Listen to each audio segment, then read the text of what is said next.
Bonjour à vous, honorable Cellou Baldé, et tout le plaisir pour nous de vous recevoir de nouveau sur ce plateau. Bonjour Abakar, merci bien, le plaisir est partagé. Bien. Première question, Talibé. Alors, l'actualité d'abord dans la sous-région reste dominée par la situation au Niger où il s'est produit un coup d'État le 26 juillet. Et pendant que beaucoup considèrent que ce coup d'État est consommé, la CEDEAO continue à parler de tentative de coup d'État. Comment jugez-vous la posture ferme de la CEDEAO vis-à-vis des événements au Niger? Merci bien, une fois encore, en tout cas, merci à vos millions d'auditeurs. Plaisir partagé. Donc, d'abord, il faut dire que je suis un homme content ce matin. Oui. J'avais beaucoup d'inquiétudes, mais une partie de mes inquiétudes a été dissipée quand j'ai suivi les communicants, en tout cas l'opinion, les gens qui ont fait des messages, qui ont appelé, parce que j'avais peur que la manipulation en cours dans la sous-région, et notamment dans ces pays où il y a des transitions par rapport à cette jeunesse, que cette manipulation ne prenne. Mais j'ai constaté que les jeunes gardent encore leur conscience et leur indépendance d'esprit et avec une analyse objective de la situation dans la sous-région. Pour répondre à cette question, je me dis que cela démontre clairement la détermination quand même de la CEDEAO de lier les actes aux paroles. Quand on a suivi le sommet qui s'est déroulé le 9 juillet avec les communications du nouveau président de la conférence de chefs d'État, en l'occurrence le président du Nigeria, Bola Tinubu. Et je crois que le push du Niger est venu comme étant, si vous voulez, un test par rapport à cette détermination, par rapport aux mesures phares annoncées. Ce n'est pas seulement que le Nigeria, la plupart des institutions et des pays, en tout cas démocrates que j'ai suivis, la CEDEAO, l'Union africaine, l'Union européenne, les Nations unies, la France, l'Angleterre, les États-Unis, ils ont parlé soit de tentative de coup d'État ou bien de prise de pouvoir non définitive. Cela voudrait dire qu'il y a des actions qui sont en train d'être mûries, qui sont en train d'être mises en œuvre pour que Mohamed Bazoum soit rétabli dans ses fonctions. Mais moi, mon interrogation, c'était quoi l'opportunité de ce push au Niger? C'était quoi l'opportunité de ce push? Et je suis tombé de nu quand j'ai lu les motifs, les justifications que ceux-là qui sont censés définir les stratégies de lutte contre le djihadisme, des officiers et sous-officiers sur lesquels le peuple nigérien a investi beaucoup de moyens pour leur formation, pour leur entretien, pour assurer la défense de l'intégrité du territoire, la sécurité de personnes et de leurs biens. Que ceux-là ne parviennent pas à assurer leur mission régalienne que je viens de décliner, qu'ils trahissent leur serment, je crois qu'il n'y a pas de justification à cela. À ce coup d'État. Bazoum a été élu démocratiquement, même si on dit souvent qu'il n'y a pas d'élection parfaite, mais on n'a pas suivi de mouvement de contestation des populations du Niger depuis le 2 ans. Ce qu'on a par contre suivi, c'est qu'il y a eu beaucoup de tentatives. Depuis même la veille ou l'avant-veille de son installation, pendant que Issoufou était là, il y a eu des velléités de prise de pouvoir par les armes. Et donc, ces pushs n'ont aucune autre justification que la soif de pouvoir par nos chefs militaires. La volonté encore de vivre une vie ostentatoire, de rester dans le luxe, de se partager les ressources de l'État, d'être dans les V8 et de continuer à retarder le développement de la sous-région.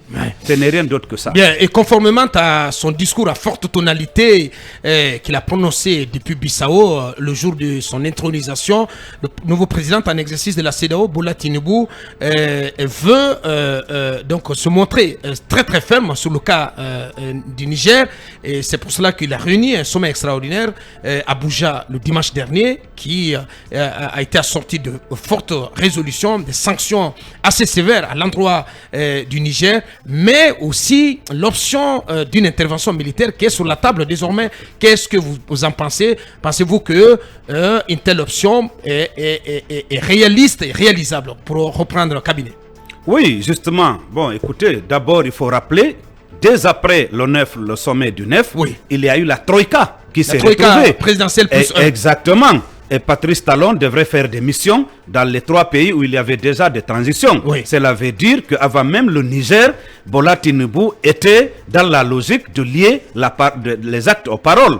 Et donc pour moi aujourd'hui, il est bien possible de rétablir le président Bazoum dans ses fonctions de président de la République du Niger, parce que le coup d'État n'est pas du tout Même s'il faut passer par une intervention militaire oui, au Niger. Écoutez, pour moi, l'intervention militaire, je ne suis pas un stratège militaire, mais pour moi, on peut faire en sorte, si pendant le délai donné, l'ultimatum venait à prendre échéance, et que les poursuites n'arrivaient pas à prendre leurs responsabilités pour accéder aux demandes et de la CEDEAO, de l'Union africaine et de toute la communauté internationale, pour moi, des stratégies peuvent être développées sans pour autant mettre la vie des Nigériens en danger. Mais extirper les poursuites, cela est possible. Il y a des forces spéciales. On a vu comment Ben Laden a été capturé. Ça n'a pas perturbé le sommeil même des voisins qui étaient à 20 ou 30 km. Il y a eu beaucoup d'opérations de forces spéciales dans beaucoup de pays de par le monde. C'est bien possible d'extirper les poursuites nigériens sans pour autant mettre la vie des Nigériens en danger. Mais qu'est-ce que vous pensez de la sortie de la junte guinéenne qui, dans un communiqué hier, a dit qu'une intervention militaire au Niger pourrait donc provoquer un désastre humain sur place? Pour moi, ce n'est qu'une solidarité des putschistes. C'est évident. C'est une manière de préserver leur Kibani. Ici, ça n'engage nullement la Guinée. Ça n'engage pas le peuple de Guinée. Je vais vous lire un passage. Quand vous prenez la nouvelle constitution du Mali, l'article 187, la nouvelle constitution, après le putsch promulgué par Assimi Goïta, l'article 187 stipule: tout coup d'État ou putsch est un crime imprescriptible contre le peuple du Mali. Quel paradoxe! Comment voulez-vous comprendre que les Maliens, que le président, le chef de l'État du Mali, le président de la junte du Mali, c'est de la Guinée et du Burkina, qui ont pris le pouvoir, disent-ils, pour refonder, pour corriger les anomalies, les erreurs et tout ça, que eux-mêmes violent leur propre constitution qu'ils viennent de soumettre à référendum. Quand vous prenez la charte, mais la charte de notre pays condamne la prise du pouvoir de façon illégale, de façon anticonstitutionnelle, et ramène à toutes les conventions et à tous les accords internationaux. Parce que la charte souscrit à tout ça. Et donc on ne peut pas. Écoutez, qu'est-ce qui nous différencie des animaux à Bakar? C'est le respect des règles et principes de cohabitation. On ne peut pas vouloir une chose et son contraire. Quand les pères de l'indépendance ont conduit nos différents pays à l'indépendance, dans l'enthousiasme et la ferveur, dans les années 58-60, et on a commencé avec le peu de ressources humaines qu'on avait dans nos pays, surtout notre pays qui a été rapidement sévré par le colonisateur.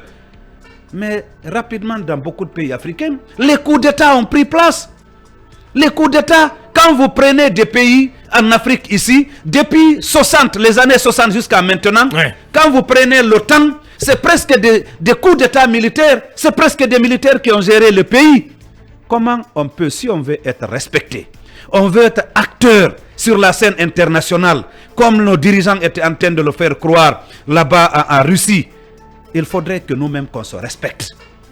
Qu'on se respecte dans nos pays, qu'on respecte nos propres lois que nous avons votées, qu'on respecte les accords et conventions auxquels nous avons souscrit. Mais nous ne sommes pas capables de respecter nos propres lois. Je crois que c'est quand même, disons, on dit que le ridicule ne tue pas. Sinon, ce ne sont pas les poursuites de ces trois pays qui auraient pris des communiqués pour aller jusqu'à dire qu'ils vont travailler pour la dislocation de la CEDEAO. Cela n'est pas possible. Quand vous prenez aujourd'hui, je vais vous donner un exemple. Ce qui me cœur et qui me pose des inquiétudes, c'est que il y a un semblant de nationalisme, un panafricanisme creux. On ne peut pas combattre Marine Le Pen, combattre l'extrême droite, combattre Zemmour de l'autre côté. La plupart des ministres, des directeurs des régies financières, en passant par le directeur de cabinet de la présidence, des ministres et des ministres d'État, mais ce sont tous des gens qui ont vécu pendant des dizaines d'années en Europe, qui vivent de l'asile, qui souscrivent à l'aide médicale d'État, qui viennent aujourd'hui manipuler la jeune génération contre l'Occident, pour dire que nous sommes des panafricains, nous sommes des nationalistes, nous sommes jaloux de ceci, nous sommes jaloux de cela. Ça ne passera pas. Nous sommes là pour faire barrage à ces discours de haine. Nous avons bénéficié de la solidarité internationale pendant toutes ces années. Ces ministres, ces cadres, prenez Béa, Prenez Béa, Oui. ministre de la Lassana Béa. Jeunesse. C'est quelqu'un qui a été suffisamment intégré, qui a été échevin en Belgique. Oui. Je peux citer ici beaucoup de ministres qui ont passé tout leur temps là-bas. Comment voulez-vous aujourd'hui que ce discours-là soit développé? Je suis tout à fait d'accord que nous prenions nos responsabilités pour le développement socio-économique de notre pays, la Guinée, mais également de l'Afrique, en traitant d'égal à égal avec tous les partenaires internationaux. Oui. Mais une fois encore, ce n'est pas dans le repli, ce n'est pas dans le nationalisme qui frise le populisme que nous pouvons faire cela. Ça ne marche pas. Si jusqu'en 2023, nous quémandons de la graine, c'est que ça ne va pas. Ouais. Et les militaires ont leur part de responsabilité dans le retard de nos pays. Très bien dit. Honorable Selou Baldé, coordinateur des fédérations UFDG de l'intérieur du pays, notre invité. La parole à vous, Mamadou.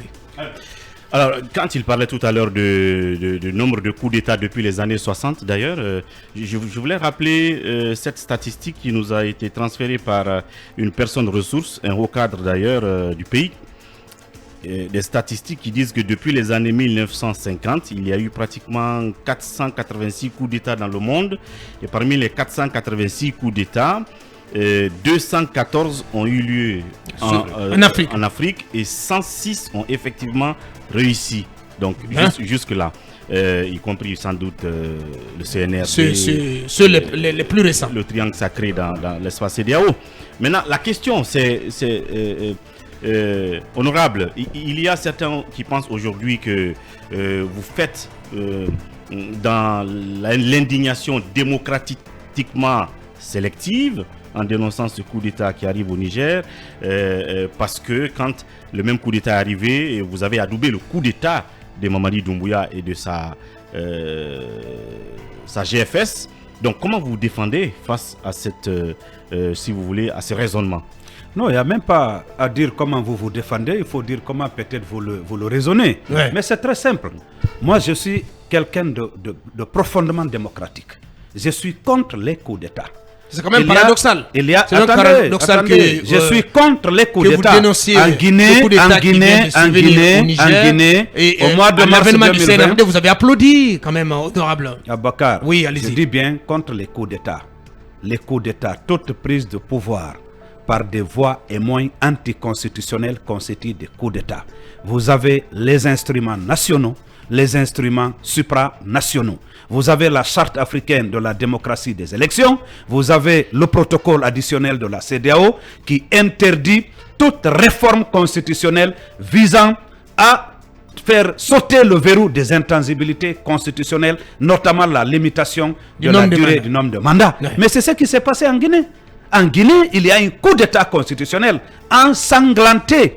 N'oubliez pas que de 2019, date à laquelle nous avons commencé les manifestations du FNDC contre les velléités du troisième mandat, il y a eu une centaine de morts dans ce pays. Vous vous souviendrez des événements malheureux qui ont survenu à Zérékoré, pendant que certains dignitaires du régime étaient en place à Zérékoré pour faire accepter le coup d'État constitutionnel. Le 22 mars à Conakry, il y a eu beaucoup de sang qui a coulé, aussi bien à Conakry qu'à l'intérieur du pays. Ouais. Mais c'est un coup d'État qui a été abrégé par un autre coup d'État. Il faut appeler les choses par leur nom. Il y a eu, j'ai fait un post pour autant, honorable, à l'époque, même si l'avènement du CNRD c'est à la suite d'un coup d'État constitutionnel, est-ce que pour autant il fallait s'en réjouir? Il fallait applaudir tout de suite? Mais écoutez, c'est quand même, comme le dit Cabinet, c'est une accession au pouvoir par une forme dégradée quand même. Oui, mais moi, pour mettre fin, écoutez, vous savez, l'une des missions régalienne des forces de défense et de sécurité dans les conditions normales, parce que quand même dans nos lois il faut que le pouvoir arrête le pouvoir. Quand il y a cette confiscation de pouvoir, quand il y a qu'un président démocratiquement élu qui a fait ses 2 mandats et il ne veut pas partir, comment voulez-vous qu'il parte? Il faudrait, je vais terminer, vous allez poser votre question.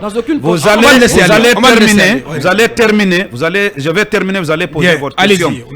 Il est nécessaire, si la junte aujourd'hui avait respecté son serment, si la junte avait respecté toutes les affirmations faites le 5 septembre et le lendemain, on n'allait pas avoir aujourd'hui si vous voulez, ces récriminations que les gens sont en train d'avoir. Je rappelle une fois encore que dans notre pays, le 5 septembre, la junte a mis fin à une situation de non-droit, à une situation de violation de la démocratie. La junte a mis fin à un coup d'État constitutionnel. Bien. Et donc, c'était une juste réparation d'un coup d'État qui a été perpétré contre la Constitution et qui a été un coup d'État qui a coûté la vie à des centaines de Guinéens dans notre pays. C'est évident, ce n'est pas la même chose que ce qui s'est passé au Niger. On ne peut pas, ce n'est pas le même contexte, ce n'est pas du tout la même chose. Très bien. Honorable Sel, oui, allez-y, à présent, oui, cabinet. Quand M. Baldi dit que c'est une fonction régalienne des armées d'intervenir quand les constitutions sont violées. Je rappelle que la protection des institutions, ça fait partie des missions régaliennes de l'armée. J'ai envie qu'il la protection des institutions. Non, mais attention, parce que si vous dites ceci, vous venez valider justement cette interruption. Pas du tout. Non, vous savez pourquoi? Pas du tout. Ça veut dire que l'appréciation d'intervenir pour interrompre les pouvoirs va dépendre des militaires. C'est pourquoi au Niger, les gens se sont levés un matin, ils ont trouvé que on ne fait pas suffisamment. Non mais c'est sans commune mesure. Vous savez ce qui devrait se passer. Honnêtement, cabinet. Vous savez ce qui devrait se passer. Honnêtement, cabinet, c'est sans commune mesure. C'est ça. Il n'y a pas de raison. Il n'y a pas de raison qui justifie ce qui est arrivé. C'est qui est arrivé au Niger. La même chose. Attention, cabinet. Ce que je dis, il n'est nullement écrit dans la constitution en Guinée que l'armée doit intervenir lorsque il y a, je ne sais, une distorsion. L'une des missions régaliennes des forces de défense et de sécurité, c'est la protection des institutions. La protection des institutions. Si les partis politiques se sont pris au piège, ils se sont pris au piège le 5 septembre, en pensant que le coup d'État était réparateur, sans pouvoir laisser les garde-fous qui leur permettraient de reconnaître en réalité que ça reste, tout comme le pouvoir, tout comme le 5 septembre, une interruption d'un pouvoir et de l'intrusion. D'un pouvoir légalement établi? Non, pas un pouvoir légalement établi. Une nouvelle intrusion de l'armée dans le champ politique. Non, mais ça, c'est de fait, c'est quelque chose de connu. Ils ne se sont pas laissés ils se sont fait prendre au piège et ça fait qu'aujourd'hui, le discours est compliqué. Je vous le dis. Abakar, une seconde. Moi, je trouve plutôt que c'est... Ce que j'ai envie de dire, c'est monsieur Cabinet. Monsieur Cabinet, ce que j'ai envie de dire, vous avez vu, le problème, c'est que nous n'appliquons pas les lois. Nous n'appliquons pas les textes. Souvent, les institutions même agissent en fonction des humeurs. Sinon, la charte africaine est claire. Le protocole additionnel est clair. On n'a pas dit que coup d'État militaire, toute prise du pouvoir par des moyens anticonstitutionnels. On n'a pas dit que le coup d'État militaire. Et donc, la CEDEAO, attendez, la CEDEAO était même fondée. La CEDEAO, permettez-moi de finir mon raisonnement. La CEDEAO était même fondée à intervenir en République de Guinée pour empêcher le coup d'État constitutionnel. C'est conforme au protocole additionnel, c'est conforme à la charte africaine. Je parle de 6 mois avant. Bien. Et ça a été fait avant. Non, pas du tout. Ah non, ça vous ne pouvez pas le justifier. La constitution guinéenne verrouille systématiquement les intangibilités. Vous ne pouvez pas justifier cela. En dessous du protocole, vous avez la constitution guinéenne. Vous ne pouvez pas justifier le coup d'État constitutionnel du 22 mars. Bien. Allez, on va essayer de progresser dans cette émission. Oui, allez-y, Cabinet. Allez-y, Manu.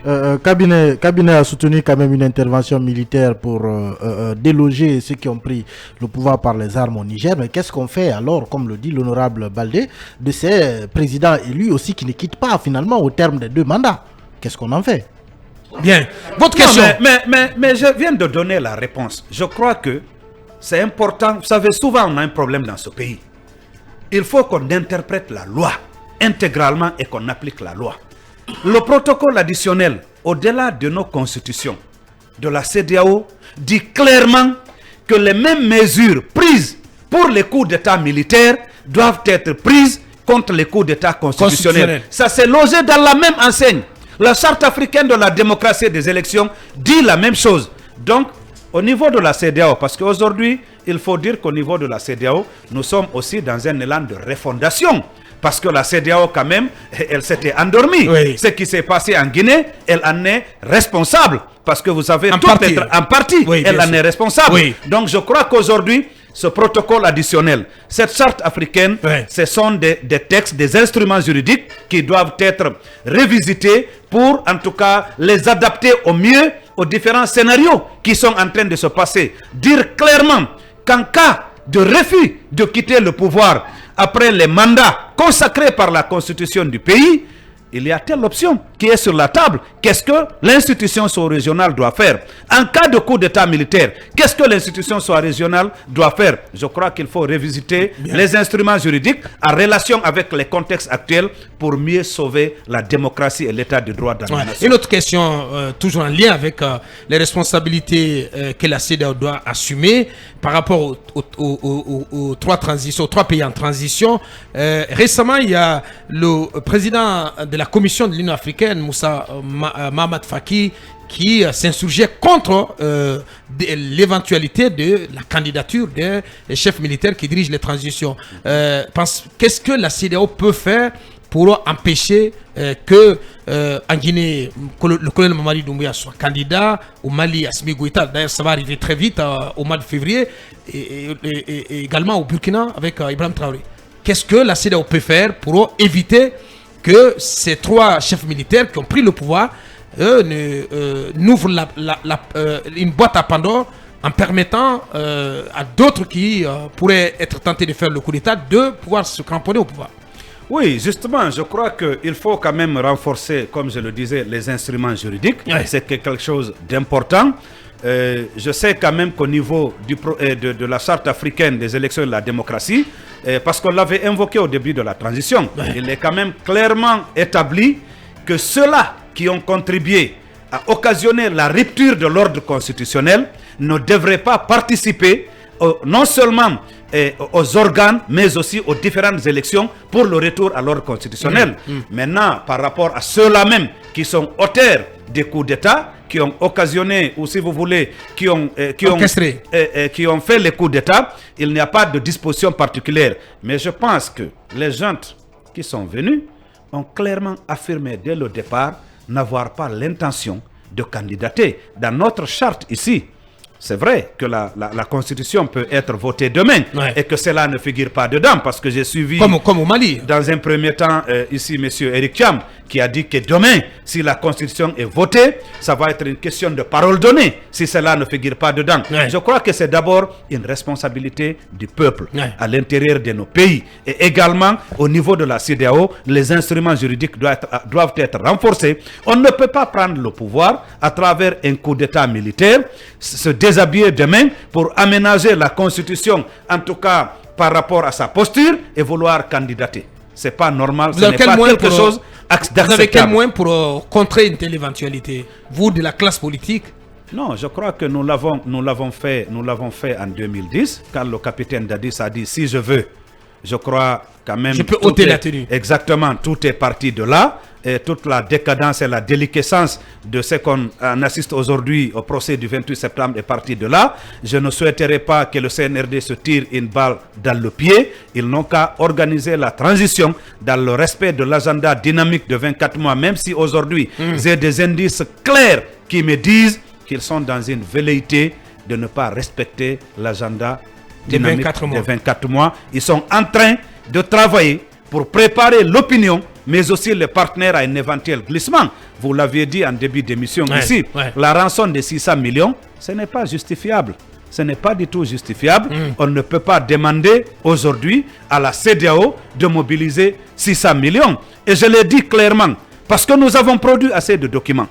Quand vous prenez le RGPS, quand vous prenez le RAVEC, voici le dilatoire pour retarder la mise en œuvre de l'agenda dynamique de 24 mois. On doit sortir, extirper le RGPS de l'agenda dynamique. On doit sortir le RAVEC de l'agenda dynamique pour avoir un chronogramme réaliste et réalisable en accord avec les forces vives de Guinée. Tant qu'on n'aura pas le dialogue, tant réclamé pour que nous puissions discuter des questions fondamentales pour le retour à l'ordre constitutionnel, notamment le fichier électoral, notamment l'organe de gestion des élections. Nous n'accepterons pas que l'administration militarisée depuis les sous-préfectures, des sous-préfets militaires, des préfets militaires, des gouverneurs militaires, nous organise des élections pour le retour à l'ordre constitutionnel. Cela n'est pas concevable.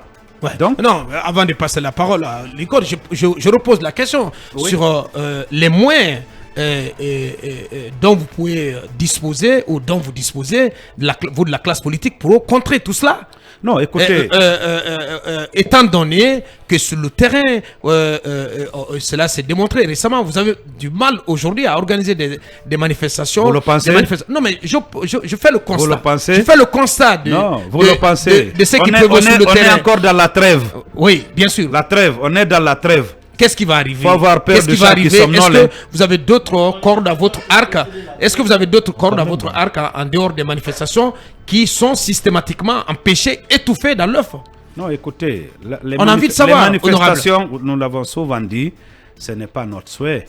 Ce n'est pas que nous brandissons les manifestations à tout vent par rapport à ça. Mais c'est l'arme ultime quand même, depuis les temps immémoriaux, l'expression de la colère légitime du peuple est même consacrée par les lois, aussi bien nationales que supranationales. Mais aujourd'hui, d'abord, nous allons mettre le CNRD face à leurs propres responsabilités.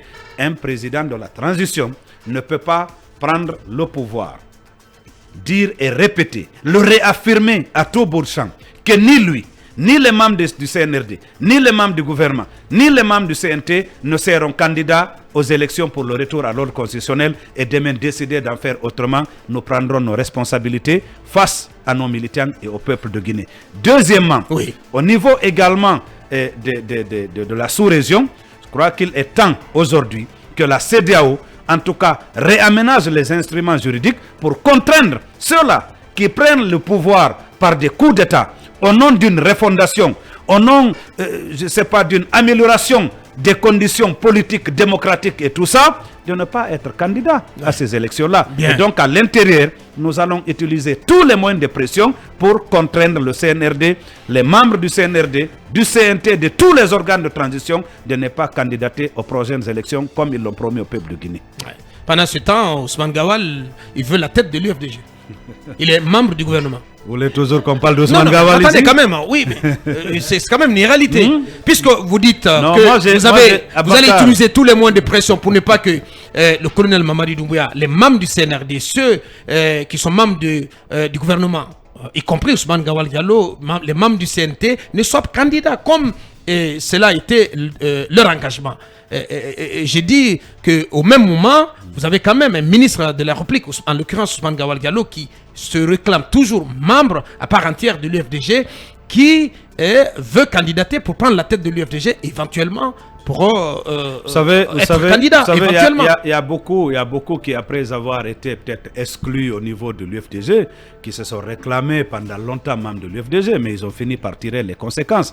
Un individu ne saurait ébranler une institution politique comme l'UFDG à Bakar. Ce n'est pas possible. Quelle que soit la fortune qu'il aurait amassée au CNRD, ça ne passera pas. L'UFDG est une institution. Et si vous voulez, l'un des trésors au niveau du parti, l'une de nos valeurs sûres, c'est la fidélité et la loyauté des militants. À l'UFDG, quand tu es fidèle aux valeurs et aux principes, et c'est Loubaldé, on va t'acclamer partout. Tu vas penser que c'est parce que tu es né à l'abbé, tu es populaire. Mais le jour que tu vas trahir ou travestir, en tout cas, les principes et les valeurs du parti, je ne dis pas que dans les affaires sociales, parce que nous appartenons tous à ce pays-là, nous allons nous retrouver. Mais en ce qui concerne le parti, un croix sera tiré et tu ne seras plus dans les cœurs des militants par rapport à un cadre qui se bat pour le parti. Ça, c'est évident. Ça ne nous fait ni chaud ni froid. Mais ce que j'ai dit et répété, c'est que pour moi, si on est sérieux dans la transition, pour ne pas travestir et trahir le serment, moi je l'appelle serment, du président de la transition, parce qu'il l'a mis dans la charte. C'est vrai que c'est un serment. Il l'a mis dans la charte. Il a prêté serment. Et il a prêté serment. Bien sûr. Une question de responsabilité, tout ministre devrait s'abstenir de profiter, surtout du porte-parole du gouvernement, pour afficher des ambitions politiques. Parce que c'est en contradiction avec la charte de la transition. Tu peux attendre tranquillement que la transition se termine, tu vas aller créer ton parti politique, ou tu vas aller adhérer dans le parti de ton choix. Si tu as 10 000 milliards ou 1000 milliards de francs guinéens, on verra bien. Nous connaissons dans ce pays... de milliards et de fortune. Vous pensez que Ousmane Gawal est désormais riche, c'est cela? Non, écoutez, je le dis parce que les gens, ils affirment qu'ils ont maintenant les moyens de venir récupérer la tête du parti. Les moyens, ce sont les moyens financiers. Et je sais que pour faire de la politique, il faut avoir les moyens financiers, la logistique nécessaire.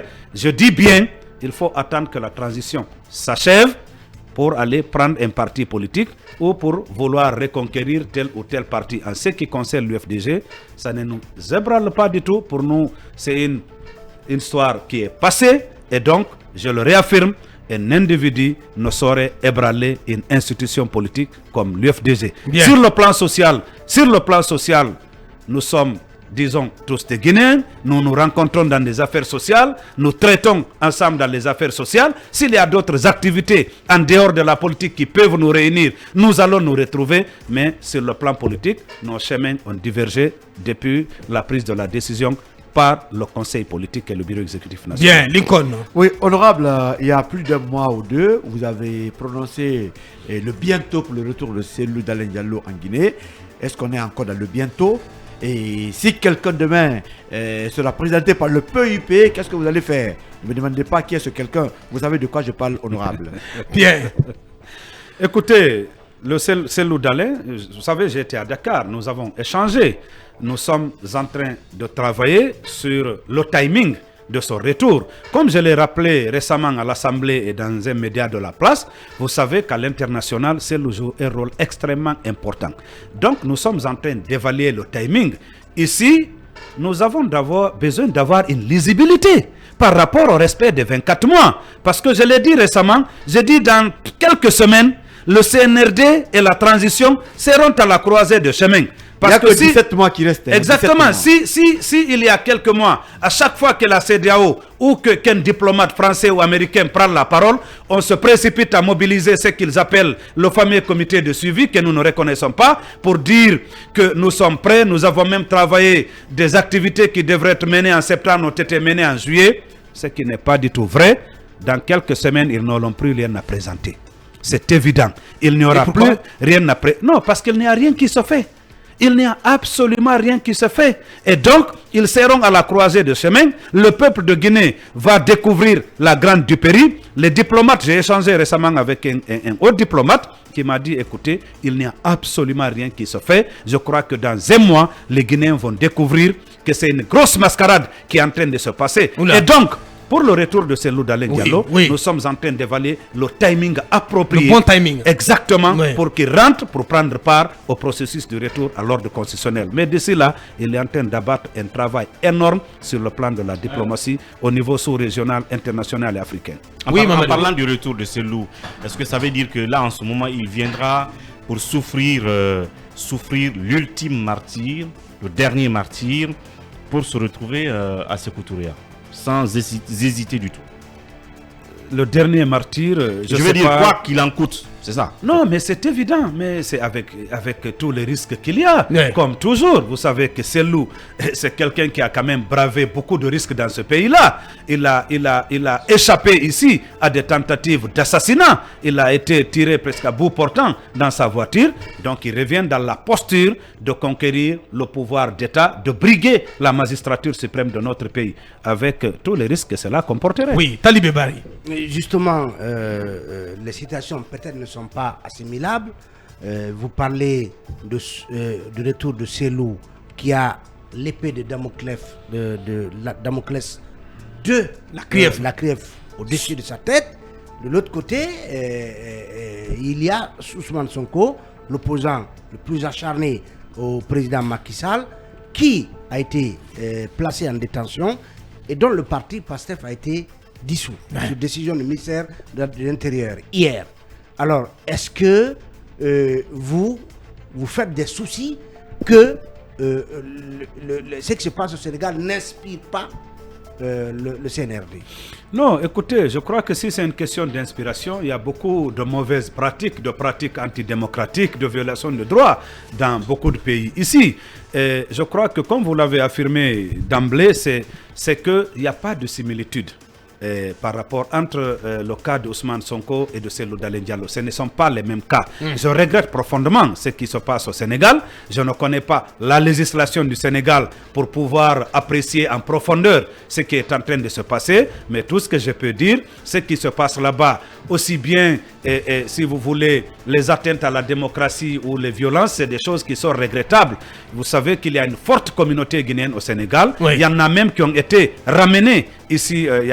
On a failli avoir des incidents diplomatiques ici. Et donc, nous souhaitons vivement que la paix et la stabilité reviennent et que les acquis démocratiques de ce peuple frère soient vraiment préservés. Mais en ce qui concerne la Guinée, je vous l'ai dit, aujourd'hui, les avocats de Cellou Dalein Diallo. Vous écartez toute option de dissolution de l'UFDG comme je ne vois pas sur quelle base objective on pourrait prononcer la dissolution de l'UFDG à République de Guinée. Je ne vois pas sur quelle base objective. Même si le ministre Morikone a brandi des menaces récemment dans ce sens. Non, je dis... Est-ce qu'au Sénégal, des bases objectives ont justifié je ne peux pas me prononcer en profondeur. Je ne connais pas la législation du Sénégal, M. Barry. Si je connaissais la législation du Sénégal, je me serais prononcé. Mais je dis une fois, le cas que je connais, la législation que je connais, toutes les péripéties que je connais, vous connaissez tout ce que l'UFDG... le texte de la CEDEAO, mais vous ne connaissez pas la législation sénégalaise. Non, je ne connais pas la législation sénégalaise. Est-ce que... Elle ne concerne pas la Guinée, mais les lois supranationales nous concernent. N'est-ce pas un excès de pouvoir que de dissoudre le PASTEF? Je dis bien, je voudrais me réserver d'aller dans un terrain que je ne maîtrise pas. Je ne connais pas que prévoit s'il y a une charte des partis politiques au Sénégal. Je ne connais pas le contenu de la charte. Je connais le contenu de la charte des partis politiques à République de Guinée et les dispositions que je connais jusqu'à date, l'UFDG n'a pas enfreint à ces dispositions. Prenez, récemment il y a eu un exercice de MATD, même si pour moi cela est venu a posteriori, avant d'engager des coalitions à aller dans un semblant de dialogue, il fallait d'abord évaluer qui est conforme et qui n'est pas conforme. On ne peut pas attendre d'avoir les résultats d'un semblant de dialogue là-bas avec des coalitions qui n'ont même pas de siège, qui n'ont même pas parfois d'agrément et venir après faire le diagnostic. C'est-à-dire, tu attends que le cadavre soit là et puis tu veux faire le diagnostic là-bas. Donc, ce que j'ai envie de dire, l'UFDG s'est retrouvé parmi qui étaient les plus conformes. Aujourd'hui, vous n'avez pas un parti en Guinée qui tient ses assemblées générales, qui tient ses réunions d'instance, qui a un siège, qui a tous les instruments demandés par la charte des partis politiques comme l'UFDG. C'est évident. Donc je ne vois pas. Sur toute la ligne. Nous sommes à règle, c'est évident. Bien. Et la question de la candidature, justement, de la Cellou Dalein Diallo, est-ce que vous la prenez aujourd'hui comme un défi existentiel pour l'UFDG? Je parle de la question de sa candidature à la prochaine élection présidentielle. Est-ce que ce qui est en train de se produire au Sénégal concernant justement Ousmane Sonko, le même scénario pourrait être redouté pour ce qui concerne votre candidat et votre leader? Écoutez, on ne dit pas que, parce que quand on voit les communiqués qui se passent aujourd'hui, comment la gente est en train de se comporter, on peut même s'attendre à ce qu'un décret soit pris pour dire que Cellou Dalein ne sera pas candidat. Mais en dehors de cela, sur la base des règles et procédures objectivement appréciées, nous n'avons aucune inquiétude que Cellou Dalein ne soit pas candidat. Il n'y a pas de raison. Air Guinée, c'est un dossier d'une vacuité qui ne dit pas son nom par rapport au président Cellou. Mais c'est évident, quoi, Abakar. Bien. Donc vous écartez complètement toute option allant dans ce sens-là. De la non-candidature de Cellou? Oui. Non, je ne vois pas. Ouais. Très bien. Je ne vois pas de raison. En parlant de Air Guinée, il y a Maître Salifou qui a dit la dernière fois que ce dossier serait frappé par le principe de prescriptibilité. Bon, alors je ne sais pas comment ça sonne à l'oreille des avocats de M. Cellou Dalein Diallo. C'est vrai que vous êtes là au nom du parti, mais est-ce que déjà c'est une piste que les avocats vont utiliser en faveur donc de Cellou? Non, c'est une disposition que nous n'avons pas, si vous voulez, nous ne nous sommes pas attardés sur ça en tant que démocrate, en tant que Cellou Dalein, c'est un homme d'État qui a géré dans ce pays et tout ça. C'est une réalité, c'est un dossier qui a été frappé de prescriptibilité. On ne peut pas prendre une loi et la rendre rétroactive aujourd'hui au temps du CNRD, mais qu'à cela nous tienne, on met ça de côté. Nous sommes entrés dans les détails du dossier Air Guinée. Et c'est un dossier totalement vide. Totalement vide. On ne peut pas comprendre que Cellou Dalein, comme on l'a dit et répété ici, en tant que ministre des Transports, ministre tutelle technique à l'époque, il y avait un ministère et un ministre de Finances, il y avait une cellule de privatisation, il y avait une loi spéciale sur la privatisation, il y avait le décret du président de la République, il y a les documents sur le passage devant l'Assemblée nationale. Donc, si vous voulez, toute la procédure légale et réglementaire en la matière a été respectée. Et après, on nous dit non, ce n'est pas la procédure, c'est que c'est loi détourné les 5 millions. Mamadou Sylla a expliqué comment il a payé les 5 millions depuis Israël jusqu'à Conakry.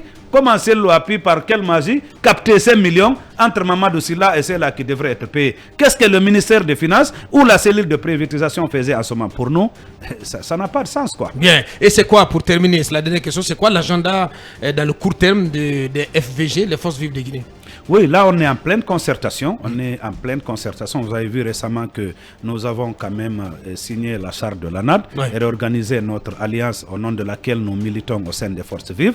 Donc les Forces Vives sont en pleine concertation pour préparer la stratégie et qui va faire en sorte que les dispositions prises par la CEDEAO, nous puissions au niveau interne, en tout cas, les accompagner. La CEDEAO le dit toujours haut et fort, il faut que le véritable dialogue se tienne. Il faut qu'il y ait un processus inclusif et nous sommes prêts à cela. Les manifestations, c'est le dernier recours, mais nous sommes prêts à aller à un processus inclusif sous l'égide de la CEDEAO, comme cela est stipulé par l'article 77 de la Charte de la transition. Vous croyez encore à la possibilité d'un autre round de dialogue interguinéen, alors que la transition est dans le naufrage, Abakar.